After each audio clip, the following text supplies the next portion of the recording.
Time keeps on leaving and we keep on moving. When do we pass on our wisdom to the youth? My veteran story, lost arts discussions, fireside chats with a bourbon or two. It's time to hear the stories by our military veterans. Get yourself ready, it's the Lost Arts Podcast. The Lost Arts with Andrew Cox. Hello, my friends, and welcome back to the Lost Art Podcast. That podcast that's given a voice to our veterans. I am your host, Andrew Cox. Before we get into his veteran story segment, are you enjoying the podcast? Then consider being a TLA patron. That's the Lost Arts patron. It is with donors that we are able to continue recording these podcasts and getting our veteran voices out for all to hear. Just go to the Lost Art website and click on the Become a Patron link. Any donations are appreciated. If you would like to be a guest and tell your story, then email me at thelostartwithandrewcox@gmail.com. On today's episode, we have Marine veteran Sergeant Major Mark O'Loughlin for part 2 of his veteran story. The ship ride back, on our way back to the United States, the promotion board let out, and lo and behold, I was selected for Sergeant Major. Holy moly. I thought for sure I'd What was your time frame from first sergeant to sergeant major? What was that timeline? 2 years. 2 years. Wow. 2 years to get selected, and then that was quick. It was 2 years to get selected, and then I had a really, really high number, so it took another 10 months to get promoted. So yeah. But by that time, it took me the entire year to get promoted to master guns. Right. It took a hot minute. Yeah. By that time, though, I was pushing 26, 25 years in the Marine Corps. Yeah. So, and got I had such a high number, but I didn't have enough time to deploy again with 3-1. And the Sergeant Major wasn't going to retire, so he was going to do another deployment. So I couldn't, be frocked and step in as the battalion Sergeant Major like I wanted to. I got orders back to MCRD San Diego. Okay. And I was you came as a first sergeant there. I came as a first sergeant, and I did one cycle as a Alpha company in 1st Battalion. And then after that cycle, I was promoted to Sergeant Major and took over 2nd Battalion. Okay. So that put me. That's where I met you. Yeah, that's where you met me. And that put me at in my 3 tours on the drill field. That gave me every battalion. I had a 1st Battalion shirt, 2nd Battalion shirt, 3rd Battalion shirt, and a support battalion shirt being at DI school. So I hit the realm of the regiment there. That's incredible. And then as a sergeant major there on the depot, what were some of the things that you remember from that and that stuck out? Well, I remember, and from my first tour, I was kind of not haunted by my first tour, but I think about some of the leadership that I had when I was a young aggressive sergeant. Probably needed a little more supervision in some areas sometimes than others. And I didn't. Like I said, I feel there's a couple areas that I, with staff NCOs and some of the company grade officers, that I look back at the more experience I got to see how bad this one command element was. With the company commander and the first sergeant and the chief drill instructors. And so even on my second tour, and then especially on the third tour as the first sergeant and sergeant major, I Mm-hmm. vowed that I would never be the type of leader like from my first tour that Mm-hmm. I was really disappointed in that leadership, and I would never allow, say, my first sergeants or chiefs to be those type of leaders either. And so Right. my mantra there was, accountability is the cornerstone of leadership, and you Mm-hmm. have to be out there and about. You got to be out there observing, unscheduled presence. So Mm-hmm. I That's was right. I tried to be at you know on a quarter deck at Reveille almost every morning. 7 days Mm-hmm. a week sometimes. You know, Yeah. holidays. Mm-hmm. If my family, if we weren't traveling somewhere for a holiday, uh, on Christmas Day, Easter morning, Thanksgiving morning, whatever, I'd be Mm-hmm. I'd be on deck at and Yeah. going through the battalion area. Um, when the drill instructor would say, well, Sergeant Major, what are you doing here? I go, you're here, aren't you? I said, we're both Yeah. assigned to the same unit. Uh, Yeah. you know, True. Yeah. so I really, like I said, I was really enjoyed how being able to, just go from company to company and see uh, how each company runs. Yeah. And as the sergeant major, the senior enlisted in the battalion, I controlled uh, enlisted Marine movements. So Mm-hmm. the Marine Corps is one unit, one fight. And even though we're a battalion Mm-hmm. and had four companies, it's one battalion. You know, One Yeah. battalion fight. So I wasn't gonna, and the company you went to, uh, Mm-hmm. with First Sergeant Hermance, for a Mm-hmm. time, or were you in Fox? Like you were I was in Fox. Yeah. So you were in Hermance was Fox. it? Yeah. Yeah, Hermance was extremely experienced and organized. First sergeant down there, and Yeah. he had the company was very very efficient running, Mm-hmm. and but um, it was through his leadership, the chief's leadership, the company commander. But Yeah. if other companies aren't getting those same type of results, Mm-hmm. we gotta even out this talent pool, or Yeah. Yeah. Yeah. get yeah. So I was more about the whole battalion being uh, at a higher level. That's why in the Yeah. battalion we started that uh, you know the measurement of excellence. We had the all the Mm-hmm. statistics up on the wall outside the Yeah. S3, and shows That's where right. you know uh, how each company is compared to each other, and the battalion Mm-hmm. average, and how they compared to the other battalions. And Yeah. you Yeah. could it was just measurable measurable things. How good were they doing on the first phase drill, first phase prac, first phase PFT, Right. the rifle range, uh, discipline, spirit of the hallmarks of Marines. So we had to know Mm-hmm. how good they were in on the rifle range and the drill. But there's all part Right. of that is the knowledge too, and the pride and uh, love of your unit, and the Marine Corps comes from knowledge of the Marine Corps. That's all part of Yeah. it. And Very true. so the Mm-hmm. a lot of people didn't think the practical application or the practical knowledge it, was way less important than say drill. But I just took it. It's all important. Everything is important. Mm-hmm. So I didn't want us to Yeah. be great in drill, but okay in rifle range. It had to be Right. you Yeah. know Yeah.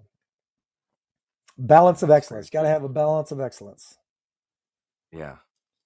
I will tell you when you said that you were responsible for the enlisted and their moves and everything. I don't know if you recall this, but I sure do. You came down and I was getting promoted to gunny, and you came down and you said, "Hey, you're going to the swim tank," and I'm like, "I don't, I don't want to go to the swim tank. Like, I'm just now figuring it out." And you're like, "No, you're going to the swim tank." And I was like, "Oh my god!" So I did. I got promoted after that cycle. Right, you were there, and my Uh-huh.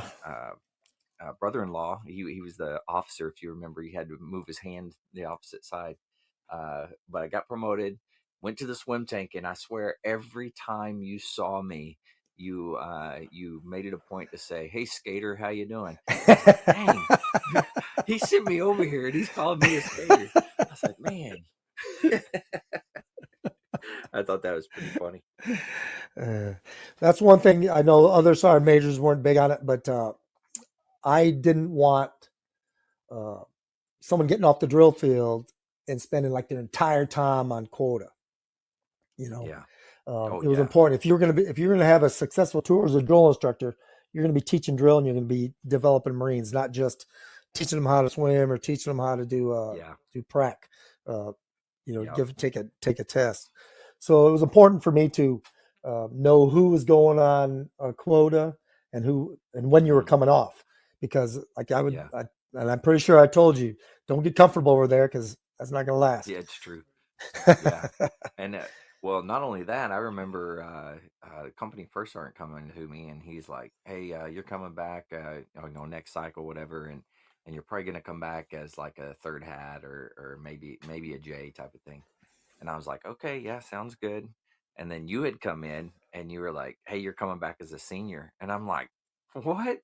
I was like, "The first sergeant just told me I was coming back as a third hat, maybe a J," and you're like, "No, no, you're coming back as a senior." I'm like, "Okay." Uh-uh. And Uh-uh. then the first sergeant would come out, "Yeah, you're coming back as a third hat or So whatever," and it went I back and stepped forth on the like he first kept sergeant's telling me to toes, leave. huh? Oh, Yeah, yeah, yeah.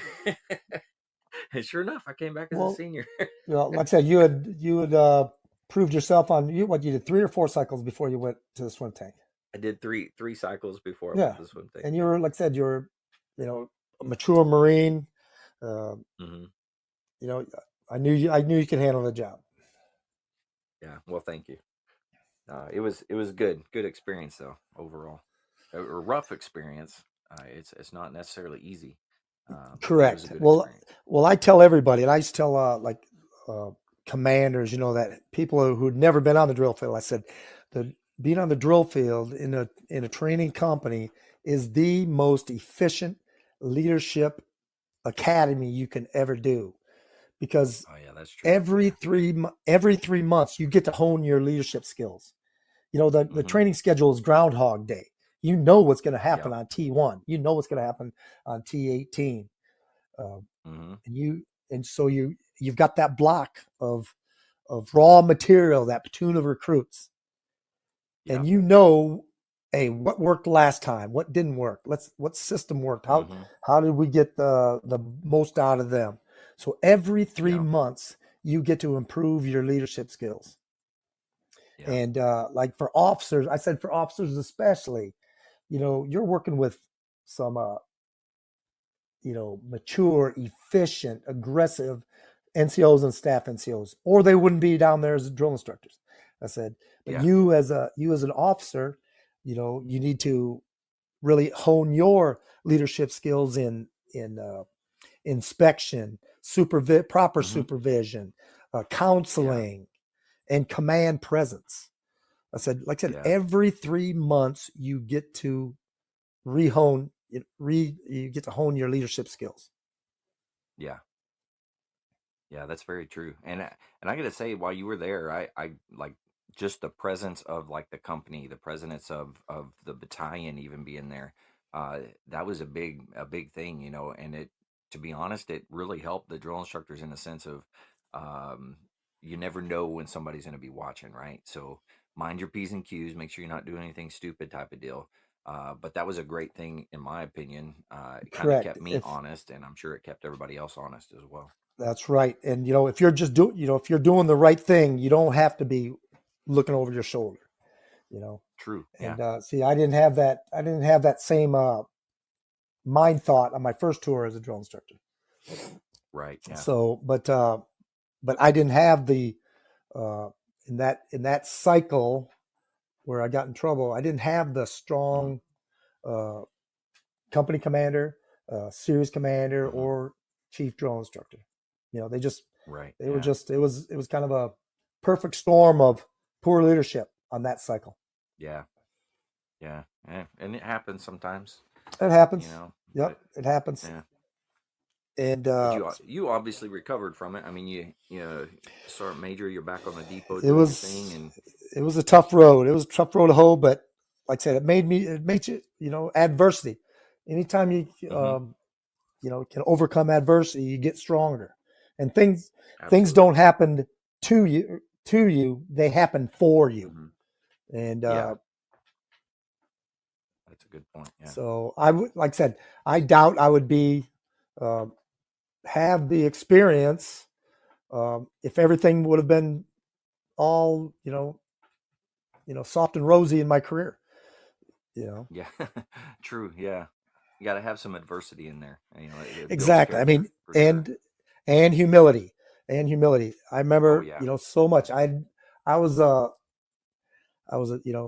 13 13 year in the Marine Corps sergeant, Mm-hmm. and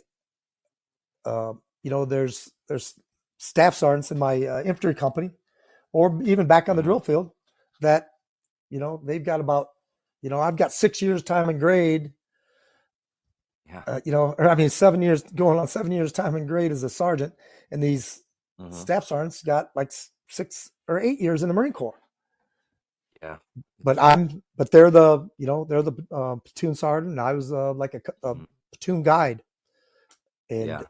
and then even at School of Infantry, when uh, I was there as a sergeant, I was Mm-hmm. I'd been, say, in this one section of the instructors the longest, but when there's a staff Mm-hmm. sergeant there, he gets the billet, and True. and Yeah. I had more, I would have more time in service uh, Yeah. than them, really more experience as far as Yeah.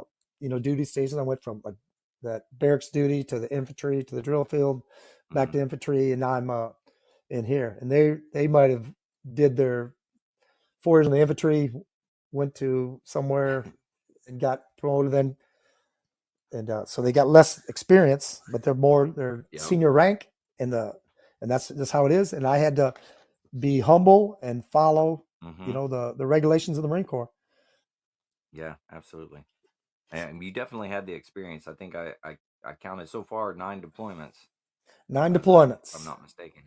Nine Yeah. That's deployments. that's a lot of time out doing the infantry thing out there, deployed. It So was. Yep, it was. I loved every minute of it, though. Loved every yeah. minute of it. So so after the drill field, I know you left. Where did you go at that point? Then I went to the sergeant major. I was the sergeant major for the Wounded Warrior Battalion West at Camp Pendleton, and that's Okay, where, I got you. with all the we would take Marines from throughout the fleet, Marines and Navy corpsmen Hmm. that served with the Marines, or any sailor who had served with the Marines, uh, Right. that had some type of injury that needed uh, closer assistance in Hmm. therapies and everything like that. So we would take them there and help them transition either back to full duty or out of the Marine Corps. Hmm. It depended on their Yeah. wounds and their wishes. Right. So that was a And very I think that's it was the sorry. once again, it was the best and the worst. You see the just dealing with people and their injuries, and Hmm. their post traumatic stress and everything like that. So Yeah. uh, it's a very pulls on your heartstrings Yeah. Yeah. to Yeah. see the condition that they're in, that Hmm. that happened to them when they voluntarily served our nation. Uh, Yeah. but it also inspires you about the indomitable spirit of a United States Marine, Yeah. or even a Absolutely. human being, the indomitable Hmm. spirit of a human being to overcome these these conditions. I said Yeah. there's a staff sergeant Tejeda. Um, he was I think he lost both legs in Afghanistan, but he Hmm. was still 100% staff non-commissioned officer in the United States Marine Corps. There was never Very any cool. pity Yeah. party going on with him, and he wouldn't Hmm. let other Marines, especially ones with less injuries than him. Um, Yeah. and he was an inspiration, just a Yeah. phenomenal Absolutely. inspiration there at Wounded Warrior Battalion. Yeah. That's incredible. That's a, in my opinion, that is an absolute great thing that the Marine Corps did. is putting that together and having that organization there. It Definitely. honestly, I've seen so many people go there and it helped them so much, whether it's the transition out of the Marine Corps, they're coming back either way. But there's been some great stories that come out of that. Yes, definitely, definitely. And like I said, just the like I said, the inspiration Hmm. that uh, I think there's that one Marine that's on. He's a news contributor now, or he's on a news station. Uh, Okay. Jimmy Jones or something like that. Uh, Hmm. you know, I think someone asked him. I won't quote him perfectly. Asked him, it says, Yeah. "You lost your legs. How can you be so motivated?" And Yeah. he says, "You've got yours. How can you not be?" So That's a he good just, point. I think he threw it right back in their face. So, but it just, it comes down to leadership. Like I was taught when I was first in the Marine Corps. You know, uh, Hmm. I won't use the word of his term. I'll adjust the word, but it says, when someone says you can't do something, or it's too hard Hmm. or something, you just look in the eye and you say, "Forget you. I'm a Marine." Yeah. Yeah. Yeah. You know, it's it Yeah. Very doesn't. true.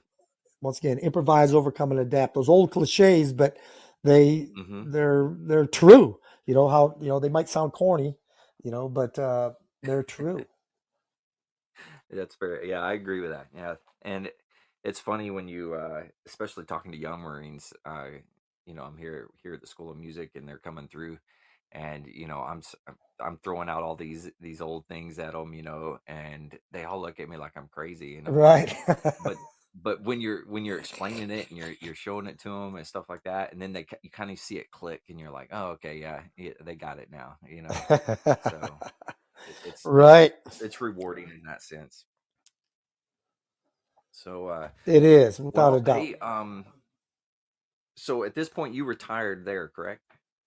I did retire out of At, a Wounded Warrior Battalion.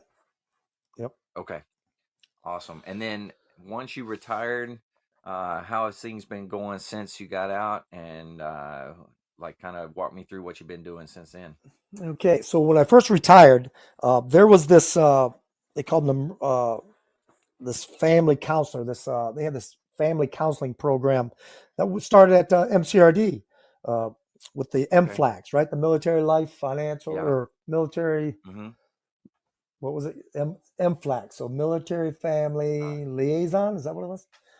yeah, I think so. But Liaison. Yeah, it but sounds right. do you remember her name was Marjorie Morrison? Do you remember her? That name sounds familiar. Yeah, Yeah. she was one of them. She's the one like that first started, the one that first started it uh, with RTR. And I remember being at a Okay. battalion staff meeting, and this they were talking about, okay, we got this lady, she's an MFLAC, she's going to come in, and we can't make our Marines talk to her, but however, we can make them sit down with her for 5 minutes, and they don't have to say a thing. Yeah. So we kind of, but she was she was a psychiatrist, and she very friendly person, just a great, Hmm. genuine human being. And so she was able to get Marines to open up. And I remember, like I said, a battalion Yeah. staff meeting when they were briefing that this is going to happen before pickup. So during pickup week, there was times that Hmm. each person had to meet, with Marjorie. And I Hmm. remember this captain saying, "Oh, that's the Marines aren't going to talk to her. If they got problems, they can talk to me." Yeah. And I answered, I said, I said, just my opinion only, but do you think a Marine who's got some issues from combat, he doesn't really want to talk to the person who can either make him or not make him a senior drill instructor? You know, oh, Yeah. I'm not gonna. Yeah. I That's said, do you true. think he's gonna talk to you? No, he is not. Hmm. And so this lady Marjorie, she was just so efficient and so great at what she did that uh, they'd have to cut the Marines off because they'd be taking too much time. Let's just say that every Marine had to meet for 15 minutes. It'd be like, they have to, Yeah. okay, Yeah. Yeah. next, next, next. Plus, she's got to have a break. So Yeah. she was very efficient. She wrote a book about her time there at MCRD in this program, and then so she wanted, uh, and she this is when the suicide rate was starting to tick up pretty hard, Right. Yeah. and I think they've proven that uh, majority of these people who have committed suicide uh, within a few weeks have had seen a like a mental health professional. And so Really. she's thinking, where's the disconnect? What if they Mm-hmm. met with a psychiatrist? Why couldn't they make a good connection? And Yeah. but you know how veterans, if you're not a veteran, a lot of times they don't want to talk to you. You know, if you're not, they don't want to talk to you if you don't know their Yeah. scenario and their situation. You know, so that's where Yeah. this lady Absolutely. says it's, if I didn't work with, start working here on the MCRD, I I would have been one of those people who can't relate to a veteran. I've Mm-hmm. got a little more, So she said she wanted to start this organization, and she did. She started a 501(c)(3), and I helped her build it. It's called Psych Armor, and it teaches medical and mental health professionals on how to deal with, or um, teach them how to deal with veterans so that they can have a more Yeah. understanding. So I put together, teach them all about the military. I would go from the Secretary of Defense all the way down to, a fire team, a rifleman. Yeah. Uh, Yeah. Yeah. and so I would teach them all about the military concepts and military way of thinking and everything. And then Mm-hmm. Marjorie would teach her psychiatrist part about Mm-hmm. building the rapport with these veterans and stuff like that. And so for the Yeah. first 3 years, I did that. I helped build that not-for-profit organization. But we were traveling around the country teaching this 5-day course. But then Okay. the organization was going to take a $1 million grant from this organization, and they wanted everything put online, Mm. so that they didn't have to pay somebody to travel around the country. So Yeah. I go, well, I'll help you put everything online, but then I'm then I'm done. Yeah. And so I stopped doing that. I stayed on their board of directors for a year, I think. But then I started going to school, using my GI Bill to go to school. Right. And so I got my bachelor's degree in business administration. And at that Mm-hmm. time, I was just working for my friend near where I live doing construction. But Mm-hmm. older you get, construction's harder and harder. So I go, when I'm getting my master's degree, I'm going to do something else. So Right. um, my friends owned a steel fabrication company, and Mm-hmm. he'd always say, "Yeah, you got to come to work for me. You got to come to work for me." So I finally did. I asked him if I could. So I go in there, steel fabrication company, not knowing a thing about steel industry, steel Right. fabrication whatsoever. Um, so I got a crash course in that. Plus, he taught me. One of the bosses taught me how to start doing steel estimation for a building. Mm. Okay. And so while I'm doing the crash course on steel and estimation, I'm also starting my master's degree courses. So Okay. so I'm working, 7 to 3:30 every day, and then Tuesday night, Thursday night, and some Saturdays. But Tuesday night and Thursday night was from 5:30 to 10, and then Wow. and this business administration is all like, you know papers on different organizations and their business model and stuff like that. So for Right. about like 15 months, I was basically a zombie. I'd, I'd Imagine go so. to Yeah. I'd go to work, go to school, and then weekends I was writing papers. Yeah. so Holy cow. so yeah, so I got my master's degree, and so like I said, it took me up 15 months or so. But I wasn't going to be one of those guys who go, "Hey, I got my degree. I'm boss, and I'm leaving." So I said, "Okay, Yeah. I'll stay for 15 months." Um, Yeah. well, right around that 15-month mark, that's when COVID hit, and Mm-hmm. so we had a very successful year estimating, and we had all these projects. We had all these major projects, and Right. some of them government projects. Well, when COVID hit, all these projects get shut down. Right.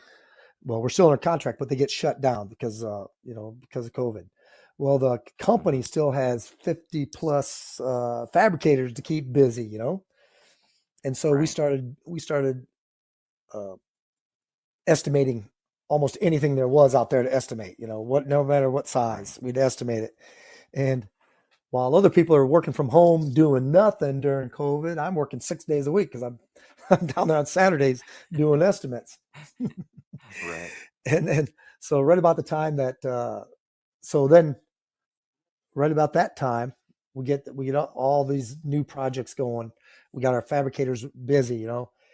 Then it comes, Mm-hmm. all these projects start coming back online, especially the government projects, where because we're still under contract with them. And so now we're overbooked. Now we got too much work. Yeah. So then I had to work with my boss to get some of these projects passed off to other companies without Mm-hmm. trying to lose money for the company. Right. So then we did that, and um, there was a mix up in. So I'm getting ready to leave again. Then there was a mix up in some of the project managers and estimators Mm-hmm. who got let go, and so some of the project management stuff got tossed into my lap. So I became project Okay. manager, and so I'm doing estimating and project managing and trying to extricate myself from the company and have everyone on good Yeah. terms. And so 3 months ago, I was able to tie up all the loose ends and pretty much get most of the projects all handled. So I Yeah. helped train the guy that came in to do what I was doing, and Mm-hmm. so then of course I can't just do nothing. Um, Right. so a friend asked me to uh, go take the test, the course and the test for a mortgage loan originator, Okay. and he said I want you to be a loan officer for me because we do a lot of reverse mortgages, and Mm-hmm. uh, and so now once again now I'm kind of like the master, jack of all trades, master of none, because but I love learn. Right. I've always loved learning, and I'm always reading and all, and so when I got a lot of knowledge from the steel business. Mm-hmm. I know about starting up a 501c3, um, Mm-hmm. being on the board of directors for things, and now I'm learning about reverse mortgages. Yeah. Then also I'm in That's wild. yeah, and also I'm in this charity group here in San Diego County. It's called the Nice Guys. So it's the San Diego Nice Guys. We have give find causes. People need assistance Mm-hmm. in San Diego County. It has our charters for San Diego County. But there's also a subgroup called the Victory Fund, and that's specifically for active duty military and veterans in San Diego County. Okay. So I'm on the board. Been a member since 2000, end of 2007. Been a board member for a few years now, and now I'm the second vice president. So I'm too busy. Oh, and I'm also on the board. I just joined the board for the MCR Yeah. San Diego Museum Historical Society. Mm-hmm. So I joined that board of directors. So they got me doing stuff also. Wow. And That's my you are all over the place. yeah, and my youngest daughter and her two kids are living with us right now, and she homeschools her kids. But it's a boy and a girl. Um, my Yeah. kids were the two oldest were girls, and then my son. But being on all those deployments, I didn't get to spend as much time with them as now that I get to spend with my grandkids. Yeah. Yeah. Yeah. Yeah. Yeah. Well, that's awesome that you get that time now to be able to Yeah, spend with them. definitely. You know, yeah, that's a great deal. So, bless you. Thank you. At this point, I know that you wanted to talk about your 5 leadership rules, and so I'm excited to hear about this and discuss that with you. So, do you want to go into that? Do you have time? Yeah, I got all the time in the world. All right. So that's another thing that I did as soon as I uh, retired from the Marine Corps. I started my own consulting business. I call it validated leadership because it's Okay. I put all the Marine Corps leadership I learned while I was in, and I learned from other people. I put them into I call my 5 rules, and I got this based off of. There was uh, a major tailor at the School of Infantry when I was an instructor there. He was a Vietnam veteran, Mm-hmm. and he always told this story about when he first got to Vietnam. He had a squad leader, and I think his name was Lindsay, and Okay. he said Corporal Lindsay told him all the new guys that were with him. He says, if you want to get out of here, if you want to increase your chances of getting out of here alive, you got to follow my 3 rules. Do what I say when I say to do it. He says, do what I say exactly as I say how to do it, and exactly when I say to do it. So, Mm-hmm. and Yeah. so he said, uh, he followed him, and then when he moved up the chain of command and became a squad leader, they became his rules also. So I always liked that story that he told. It was a true story. Uh, Mm-hmm. do what I say when I say to do it, and exactly how I say to do it. So I just expounded on that and added in because like I said, I've had some phenomenal leaders, mentors, both enlisted and officer. Um, Right. so when I graduated the infantry training school, it was Colonel Bob Mojeweski, Medal of Honor recipient, was the commanding officer of the school. When I get to 3rd Battalion, 9th Marines, Colonel J. Vargas, Medal of Honor recipient, is the regimental commander. And Holy cow. and then, like I said, and then one of my uh, closest mentors was a retired Marine Colonel Jack Kelly. I think you've met him many times. Mm-hmm. Uh, Yeah. 2 Silver Stars, 2 Bronze Stars, 2 Purple Hearts from Vietnam, 2 different tours in Right. Vietnam, and just a phenomenal leader. And one of his biggest leadership axioms was nobody cares how much you know until they know how much you care. And with Mm. anything about leadership, and I tell everybody about leadership, they say, "Oh, there's this new concept." There is no new concept about leadership. Leadership is ancient. Yeah. It's ancient, Yeah. uh, and it's throughout the Bible. There's more leadership references in the Bible than you could shake a stick at. Uh, Yeah. Very true. but so I took all that leadership that I learned from sergeants, majors, gunnery sergeants, staff sergeants, Mm-hmm. other sergeants, and I put them into my 5. I added some, took information from the Marine Corps doctrine, and I put them into 5 Mm-hmm. rules. And Ladies and gentlemen, thank you for tuning in to part 2 of Sergeant Major O'Loughlin's veteran story. Tune in tomorrow for part 3. Stay motivated, change your socks.